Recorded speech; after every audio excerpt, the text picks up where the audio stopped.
Berapa banyak orang yang ingin hidup pada hari ini, tapi kemarin sore malaikat maut sudah mencabut nyawanya. Hari ini dia tidak lagi bisa hadir sholat Jumat. Dan andailah umur bisa ditambah, mereka amat sangat ingin ada bersama kita hari ini. Berapa banyak pula orang yang hari ini, jam ini sehat walafiat, tapi ada yang dicabut Allah dari dalam badannya. Ruhnya masih bersemayam dalam jasad, tapi yang dicabut adalah nikmat iman dan Islam. Tak ada lagi rasa takutnya kepada Allah, sehingga meninggalkan sholat Jumat ringan saja, seperti meninggalkan sandal di tepi jalan. Tak ada sedikit pun khawatirnya terkena azab kubur, tak ada takutnya pada azab neraka. Laknat yang paling mengerikan bukan miskin, laknat yang paling menakutkan bukan sakit. Laknat adalah ketika tak ada rasa takut dalam hati. Maka ketika masih ada rasa cemas, rasa takut, bersyukurlah, berarti masih ada benih-benih iman dan Islam yang dipupuk, disiram dengan mendengarkan ceramah, tausiah, pengajian, khutbah, dan dia akan berbuah ketika dilaksanakan dalam bentuk amal saleh. Semakin zaman ini hebat, semakin canggih, maka rumah sakit semakin banyak, dokter-dokter spesialis lulusan luar negeri bertebaran seperti bintang di tengah langit. Tapi apakah umur manusia makin panjang? Tidak. Apakah penyakit makin hilang? Tidak.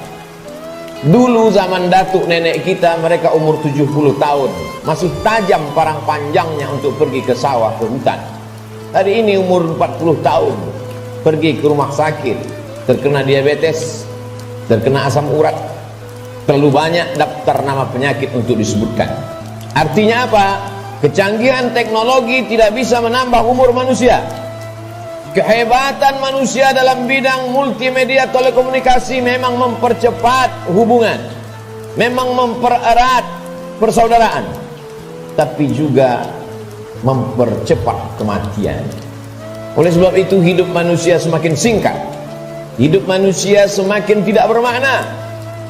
Cobalah kita renungkan berapa banyak saudara yang sebaya, yang seusia, satu sekolah, tetangga, kawan akrab, lebih muda dari kita, lebih sehat dari kita, lebih ganteng dari kita, tapi ternyata mereka tidak lagi bersama dengan kita.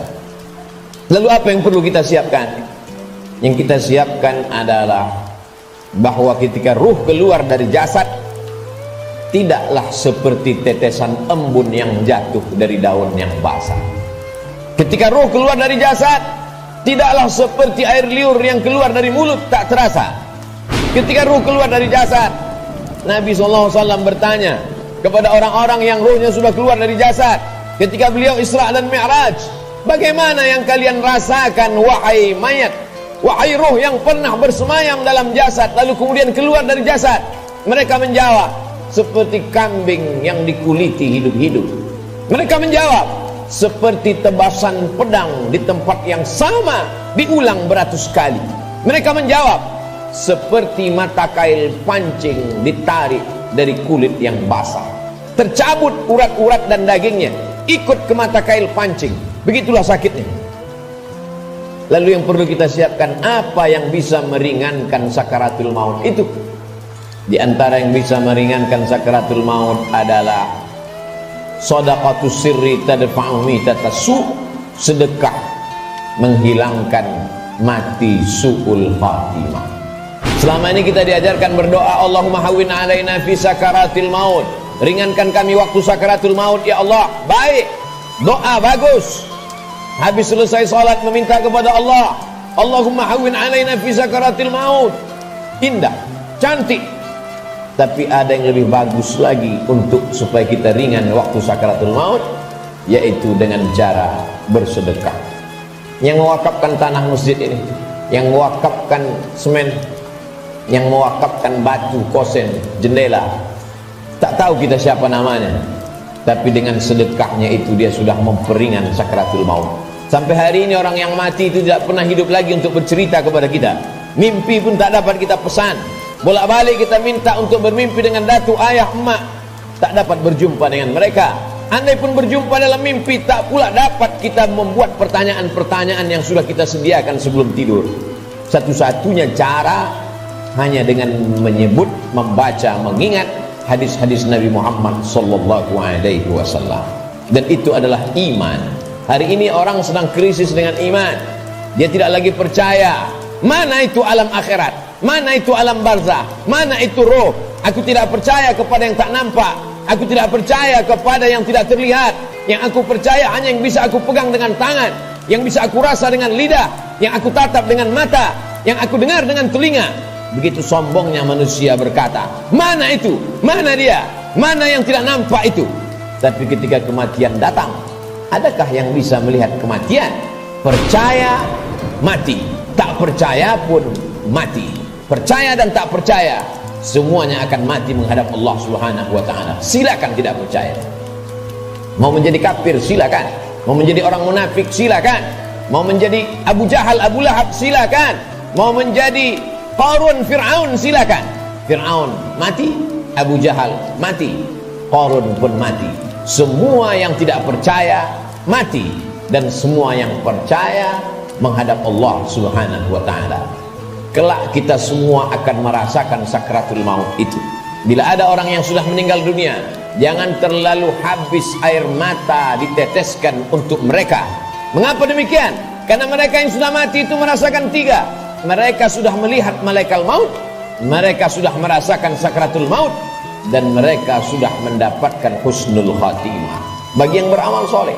Adapun yang larut dalam kesedihan, menangis sampai tak bertepi, sesungguhnya engkau termasuk orang-orang yang mubazir.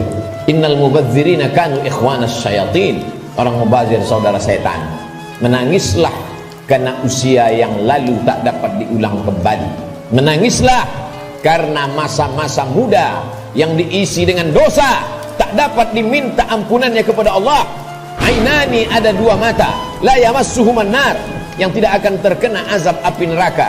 Ainun bakat min khasyatillah, mata yang menangis karena takut kepada Allah. Bulu mata, alis mata yang pernah terkena tetesan air mata, maka itu akan selamat dari azab neraka jahanam. Ainun tahrusu fi sabilillah, mata yang berjaga di tengah malam menjaga Masjidil Aqsa, takut dirampas oleh tentara Israel. Pejuang-pejuang fi sabilillah, itulah mata yang selamat dari azab Allah Subhanahu wa ta'ala. Setelah mati menghadap Allah, bebas dari sakratul maut, mereka adalah orang-orang yang mati syahid. Orang mati syahid itu tidak merasakan empat, tidak merasakan sakratul maut. Sakratul maut mereka seperti cubitan pada kulit yang lembut. Mereka tidak merasakan azab kubur, mereka tidak merasakan hisab. Mereka langsung masuk ke dalam surga Allah Subhanahu wa ta'ala. Wala taqulu liman yuqtalu fi sabilillahi amwat. Jangan kau katakan mereka yang mati syahid itu mati. Bal ahya, mereka hidup. Walakin la tash'urun, kamu yang tak dapat merasakannya. Setiap muslim mesti berniat mati syahid. Andai dia tidak mati syahid, maka niatnya menyampaikannya. Innamal a'malu binniyat. Seorang akan mendapatkan sesuai dengan niatnya. Iskariman au mutsyahidan. Kalau hidup, hidup mulia. Kalau mati, matilah sebagai seorang syuhada. Kenapa kita masih hidup hari ini? Kenapa Allah masih semaikan nyawa dalam badan kita? Mengapa kita masih diizinkan melangkahkan kaki, mengayunkan tangan? Kenapa orang yang lebih sehat dari kita lebih dulu mati daripada kita? Kenapa orang yang lebih muda daripada kita lebih dulu meninggal daripada kita? Sesungguhnya Allah buat kita hidup karena dosa kita masih banyak. Allah sayang dengan kita, Dia tunggu kita bertobat. Sesungguhnya Allah buat kita hidup karena Allah tahu kita belum punya bekal yang banyak. Senantiasa husnuzon kepada Allah. Orang-orang beriman, dia tahu bahwa umurnya itu masih dititipkan Allah. Allahumma ja'alil hayata ziyadatan lana fi kulli khair. Kalau kau takdirkan aku masih hidup besok pagi, jadikan hidup besok pagi sebagai amal saleh. Waj'alil mauta rahatan lana min kulli syarr. Kalau kau takdirkan aku mati malam ini ya Allah, tidak terbangun lagi besok pagi, kematian itu pun kematian yang indah karena husnul khatimah. karena selamat dari sakaratul maut. Dan yang paling penting, berhenti dari segala perbuatan dosa. Orang beriman tidak pernah bersedih. Umurnya panjang, amalnya bertambah. Umurnya pendek, dosanya berkurang. Orang beriman tidak pernah berduka cita. Kenapa? Karena dia ridha menerima ketetapan Allah subhanahu wa ta'ala. Lewat dari sakaratul maut, selesaikah kehidupan? Belum. Keliru orang yang berkata, mari kita hantar jenazah ini ke tempat peristirahatan yang terakhir. Istirahat kata siapa? Liang kubur sudah siap menjepit bagi mereka yang curang. Curang timbangan, curang sempadan tanah, curang sempadan batas kebun. Mereka akan dihimpit 7 lapis tanah. Berapa banyak tukang gali kubur yang sudah mengukur panjang kubur 170 cm, tapi begitu diukur dengan galah, dengan buluh, dengan bambu, jenazah dimasukkan ke dalam. Kenapa berkurang? Kalaulah dikatakan tukang penggali kubur salah ukur, tidak mungkin, karena dia mengukur dengan bambu, dengan buluh. Tidak mungkin dia salah ukur. Jadi apa sebenarnya yang terjadi? Maka liang lahat sudah siap-siap menjepit, meremukkan tulang belulang, meluluhlantakkan jenazah yang mati menghadap Allah subhanahu wa ta'ala. Ujian kedua yang akan dihadapi adalah azab kubur. Maka setelah fil alamina innaka hamidum majid, orang solat beriman, muslim yang takut pada Allah, menambahkan doanya, Allahumma fir lima qaddamtu wa ma akhartu wa ma asrartu wa ma a'lantu wa ma asraftu wa ma anta a'lamu bihi minni antal muqaddimu wa antal muakhiru la ilaha illa anta subhanaka inni kuntu minadh dhalimin. Sebelum salam dia tambahkan 4, Allahumma inni a'udzubika min azabi jahannam wa min azabil qabri wa min fitnatil mahya wal mamat wa min syarri fitnatil masihid dajjal. Dia minta selamat dari azab kubur.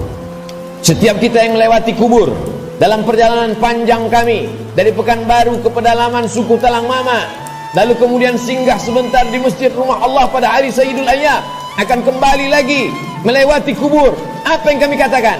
Assalamualaikum ya ahlad diyar minal mu'minin wa inna insyaallah bikum lahiqun yarhamullahul mustaqdimina wal mustakhirin nas'alullah lana wa lakumul afiyah.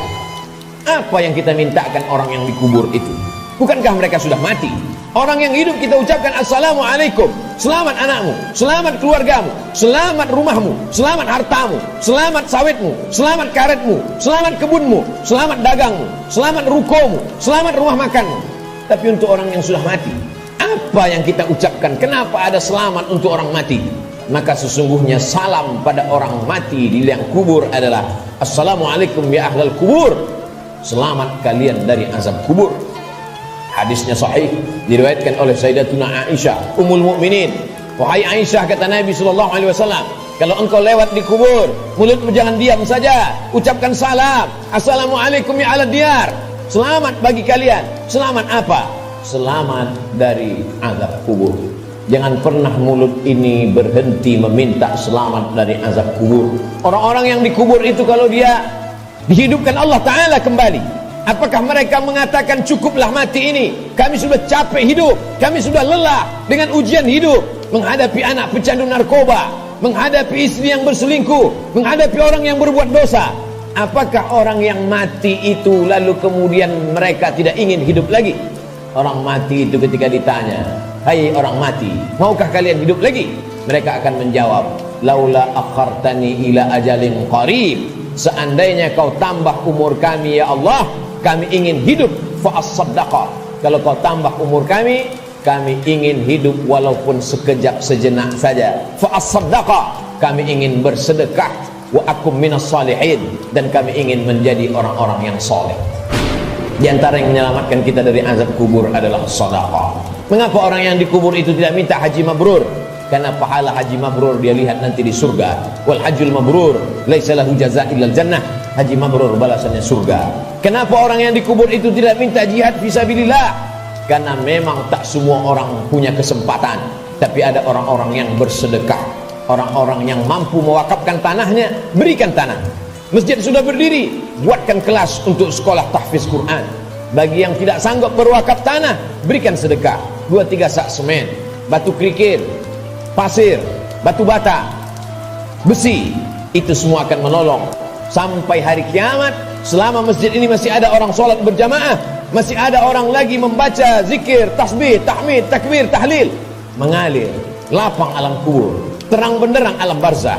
Orang yang meninggal itu hidungnya ditempelkan ke dinding liang lahat. Bagi orang yang meninggal dunia tidak dimasukkan ke dalam keranda, maka jenazahnya ditempelkan, hidungnya menempel ke liang lahat. Cobalah kita berbaring, tempelkan hidung ke dinding. Berapakah jarak antara mata kita ke dinding? Begitulah jarak kita dekatnya dengan dinding.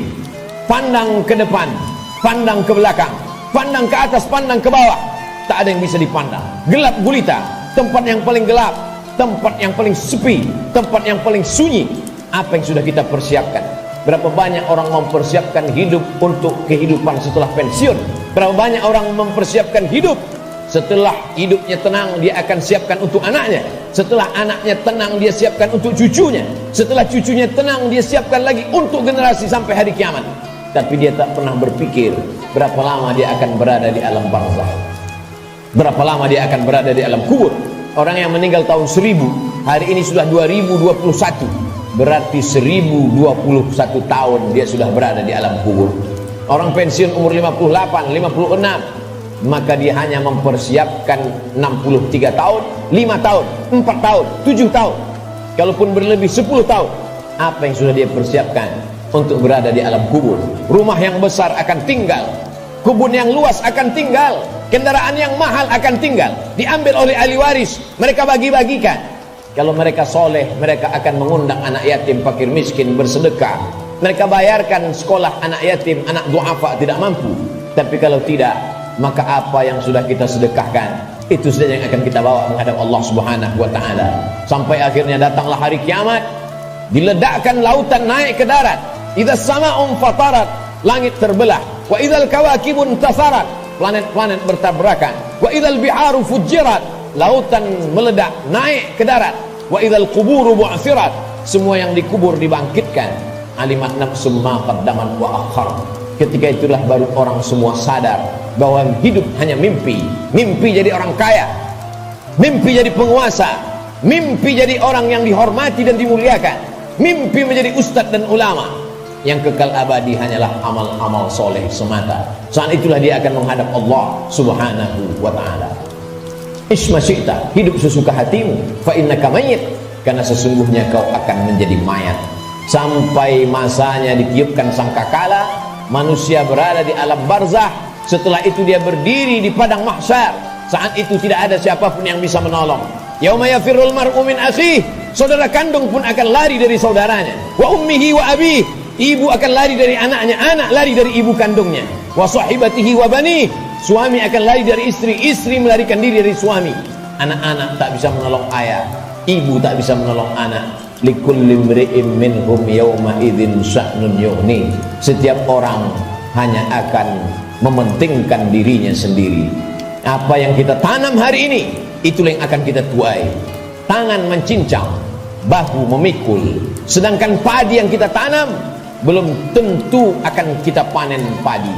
Tumbuh juga rumput-rumput liar. Konon lagilah rumput betul-betul yang kita tanam. Jangan pernah bermimpi akan menuai padi. Inna awwala ma yuhasabu bihil abdu yaumal qiyamati as-shalah. Yang pertama kali dihitung, dihisab dari amal adalah salat. Sebanyak apapun zikir kita, sebanyak apapun sedekah kita, kalau tidak ada tempat bergantungnya salat, maka tidak bernilai di hadapan Allah. Idza salahat salahal amalu kulluh, kalau salatmu baik, maka baiklah amalmu. Wa idza fasadat fasadal amalu kulluh, kalau salatmu rusak, maka rusaklah seluruh amalmu. As-salatu ibaduddin, salat adalah tiang agama. Hari ini masih ada anak-anak muda yang salat ke masjid, nikmat besar bagi orang tuanya. Tapi ada orang tua yang tak salat, musibah besar bagi umat. Salat menjadi salah satu pesan Nabi sebelum dia meninggal. As-salah, as-salah. Salat, pesan Abu Bakar ketika pertama kali menjadi khalifah. Qumu ila salatikum yarhamkumullah. Yang salat mati, yang tak salat pun mati. Orang Islam tetap ada fardu kifayah untuk melaksanakan salat jenazah. Isma syi'ta, hidup sesuka hatimu, fa innaka mayyit, karena sesungguhnya kau akan menjadi mayat.